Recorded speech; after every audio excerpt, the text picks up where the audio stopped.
Number 11. Mr. and Mrs. Davis had left their Christmas shopping very late. There were only a few days more before Christmas, and of course the shops and streets were terribly crowded. But they had to get presents for their family and friends.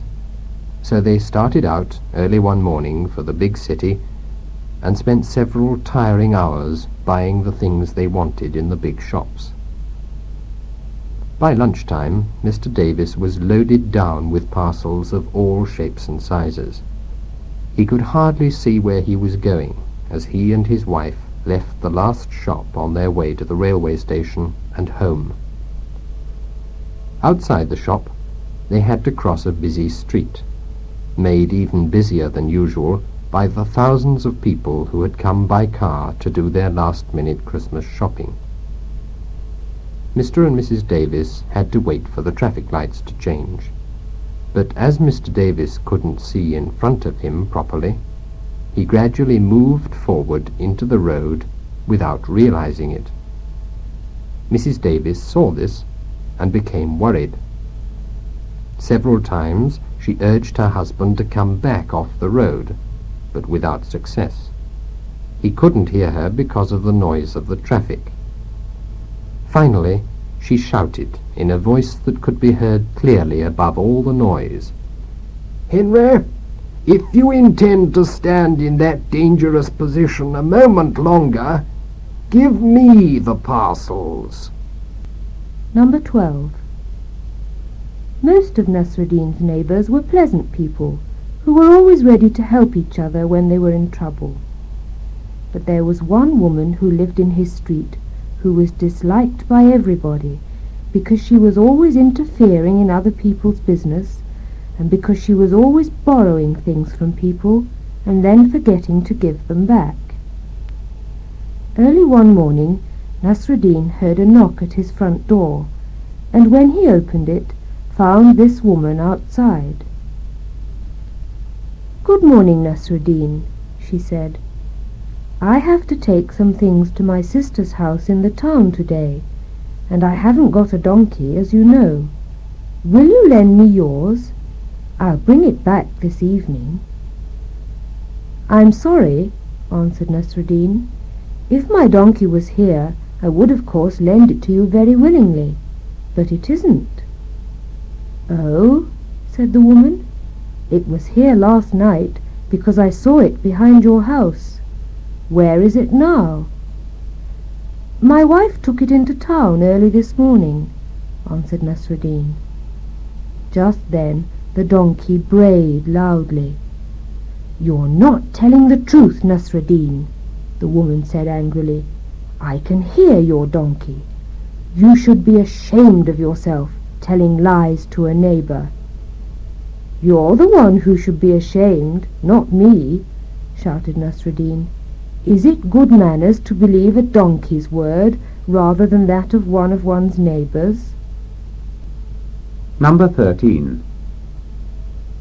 Nasruddin had to preach in the mosque every Friday, but he did not like this duty at all, and was always looking for ways to avoid it. One Friday he had a good idea. When he went up to begin to preach to the people in the mosque, he said to them, "Do you know what I am going to talk to you about?" They were surprised and answered, "No, we do not." Then Nasruddin said, "Well, if you don't know anything about such an important matter, it's a waste of time for me to talk to you about it." And he went down again without preaching to the people. The next Friday he again asked the question, "Do you know what I'm going to talk to you about today?" This time the people thought that they had learnt their lesson, so they all said, "Yes, we do." Then Nasruddin said to them, "Well, it's a waste of time to tell people things that they already know." And again he went down without preaching to the people. The third Friday Nasruddin again said, "Do you know what I'm going to preach to you about today?" But this time some people answered yes, and some answered no. "Well," said Nasruddin, "if some of you know, and some of you do not, those that do can tell those that do not." And again he went down without saying another word. Number 14. Late one night, Nasruddin was woken up by a terrible noise in the street outside his house. It sounded as if a terrible fight was going on, and as Nasruddin loved nothing better than to watch a fight in the street, he opened his window and looked out. He saw 2 young men fighting just outside his front door. But when they saw him watching them, they went round the corner of the house and continued to shout at each other and to hit each other there. Nasruddin didn't want to miss anything, so he ran down and opened his front door. But as it was a cold night, he wrapped himself in a blanket before he went out. He walked to the corner of his house and looked round it. The 2 men were still shouting and struggling. Nasruddin went closer to them, both to see the fight better and to try to find out what the men were fighting about. But as soon as he was within easy reach of the men, they stopped fighting, attacked him, seized his blanket, and ran away into the darkness with it. Nasruddin was too old to run after them, so he could do nothing but go sadly back to bed without his blanket. "Well," said his wife, "what were they fighting about?" "It seems that they were fighting about my blanket," answered Nasruddin, "because as soon as they got it, their quarrel ended." Number 15. Mr. and Mrs. Jones's flat was full of suitcases, trunks, and packed-up furniture. The 2 of them were busy with pencils and paper, checking their lists of luggage, when there was a ring at the door. Mrs. Jones went to open it, and saw a well-dressed, middle-aged lady outside. The lady said that she lived in the flat beside theirs, and that she had come to welcome them to their new home. The Joneses invited her in, after apologizing for the state of the flat. "Oh, please don't stand on ceremony with me," she answered.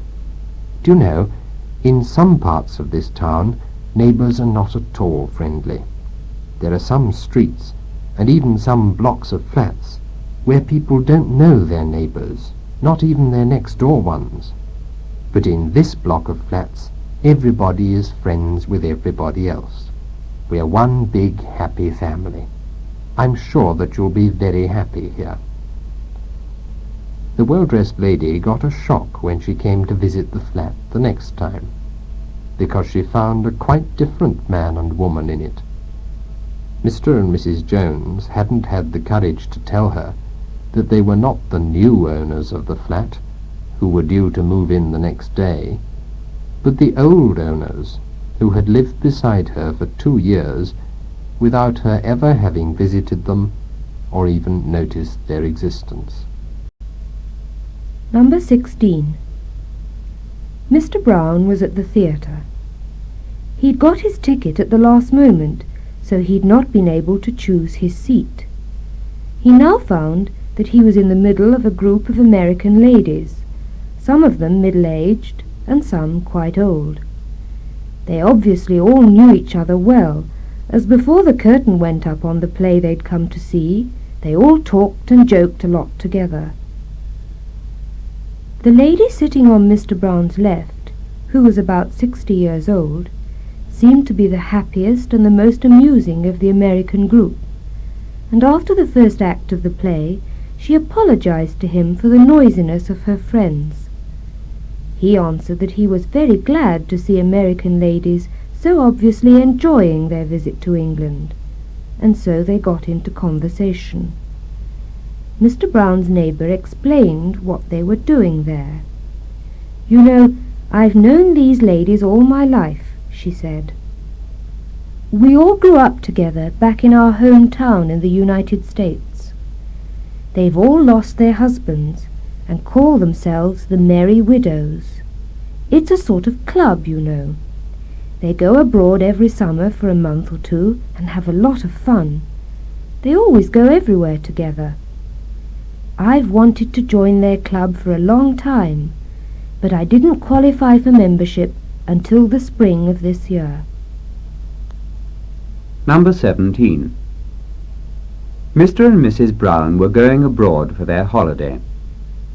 They had a dog called Blackie, which they were very fond of, but they couldn't take him abroad with them, so they looked for a good place to leave him while they were away, and at last found a place which looked after dogs very well while their owners were away. They took Blackie there just before they left for their holiday, and sadly said good-bye to him. At the end of their holiday, they got back to England very late at night, and as they thought that the place where Blackie was staying might be closed at that late hour, they decided to wait until the next morning before going to get him. So the next morning, Mr. Brown got into his car and drove off happily to collect Blackie. When he reached home with the dog, he said to his wife, "Do you know, dear, I don't think Blackie can have enjoyed his stay at that place very much. He barked all the way home in the car, as if he wanted to tell me something." Mrs. Brown looked at the dog carefully and then answered, "You are quite right, dear. He was certainly trying to tell you something, but he wasn't trying to tell you that he hadn't enjoyed his stay at that place. He was only trying to tell you that you were bringing the wrong dog home. This isn't Blackie." Number 18. Nasruddin sat drinking coffee and talking with some of his old friends. One of the things they discussed was the difference between one person's sense of values and another's. After some minutes, one of Nasruddin's friends said to him, "Well, Nasruddin, you are a wise man, but you've said nothing on this subject yet. What do you consider to be the most valuable thing in the world?" Nasruddin answered without hesitation, "I consider advice the most valuable thing in the world." His friends thought about this for a few moments, and then one of them asked him, "And what do you consider the most worthless thing in the world?" Again Nasruddin replied without hesitating for a moment, "I consider advice the most worthless thing in the world." "Really?" said one of his friends. "You must be joking, Nasruddin. A minute ago you said that advice is the most valuable thing in the world, and now you say that it's the most worthless thing in the world. How can it be both the most valuable and the most worthless?" "Well," answered Nasruddin, "if you think about the matter carefully, you'll see that I'm not joking, and that I'm quite right. When you give somebody good advice, and he takes it, advice is the most valuable thing in the world. But when you give a person advice and he doesn't take it, it is the most worthless thing in the world." Number 19. Mrs. Jones was over 80, but she still drove her old car like a woman half her age. She loved driving very fast, and boasted of the fact that she had never, in her 35 years of driving, been punished for a driving offence. Then, one day, she nearly lost her record. A police car followed her, and the policeman in it saw her pass a red light without stopping. When Mrs. Jones came before the judge, he looked at her severely and said that she was too old to drive a car, and that the reason why she hadn't stopped at the red light was most probably that her eyes had become weak with old age, so that she had simply not seen it. When the judge had finished what he was saying, Mrs. Jones opened the big handbag she was carrying and took out her sewing. Without saying a word, she chose a needle with a very small eye and threaded it at her first attempt. When she had successfully done this, she took the thread out of the needle again and handed both the needle and the thread to the judge, saying, "Now it's your turn. I suppose you drive a car, and that you have no doubts about your own eyesight." The judge took the needle and tried to thread it. After half a dozen attempts, he had still not succeeded. The case against Mrs. Jones was dismissed, and her record remained unbroken. Number 20. When a big ship is in very rough sea, it has to be able to bend a little, otherwise it may break in two. If one end of the ship is on the top of one huge wave, and the other end is on the top of another, with the middle of the ship hanging in between, or if one huge wave comes up under the middle of the ship, leaving the two ends hanging, the ship's own weight will break its back if it's quite stiff. To make a big ship elastic enough to avoid this danger, it has joints where the sections of the ship come together above the waterline, and these joints open and shut slightly as the waves lift one section of the ship or another. This is enough to save the ship from breaking into pieces. One day, a sailor was walking along a passageway in a big ship during a storm when he was surprised to see a boy sitting comfortably in a chair at the end of the passageway, which was opposite one of the ship's joints. The boy had a bag of nuts beside him, and every time the ship was lifted by a wave and the joint opened, he put a nut in it. As the ship came down again, the joint closed and cracked the nut gently but firmly. The boy then took it out and put the next one in as the joint opened again.